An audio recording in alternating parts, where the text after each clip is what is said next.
എറണാകുളം ശിവക്ഷേത്രത്തിലെ ഉത്സവത്തോടനുബന്ധിച്ചുള്ള പരിപാടിയിൽ നടൻ ദിലീപിനെ ക്ഷണിച്ചതിനെ ചൊല്ലി വിവാദം.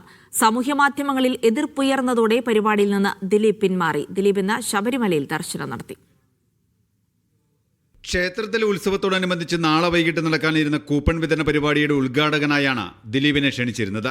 പോസ്റ്റർ സമൂഹമാധ്യമങ്ങളിൽ പങ്കുവച്ചതോടെ ദിലീപിനെ പങ്കെടുപ്പിക്കുന്നതിൽ എതിർപ്പുയർന്നു. ഇതോടെ പരിപാടിയിൽ നിന്ന് ദിലീപ് സ്വയം പിന്മാറിയെന്നാണ് ക്ഷേത്രം ഭാരവാഹികൾ പറയുന്നത്.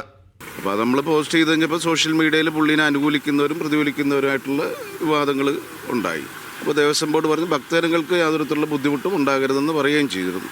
പക്ഷേ എന്തായാലും ഈ വിവാദങ്ങളൊക്കെ അറിഞ്ഞതുകൊണ്ടായിരിക്കാം ദിലീപ് വിളിച്ചിട്ട് പറഞ്ഞു ഞാൻ ഈ വിവാദത്തിലേക്ക് തൽക്കാലം ഇല്ല, എന്നെ ഒഴിവാക്കണം എന്ന് പറഞ്ഞു. അതേസമയം നടിയെ ആക്രമിച്ച കേസിൽ കുറ്റവിമുക്തനായ ശേഷം ആദ്യമായി ദിലീപ് ശബരിമല സന്ദർശിച്ചു. കഴിഞ്ഞ തവണ ശബരിമല ദർശനം നടത്തിയത് വലിയ വിവാദമായിരുന്നു. വിവിധ ബ്യൂറോകൾക്കൊപ്പം മീഡിയ 1 കൊച്ചി.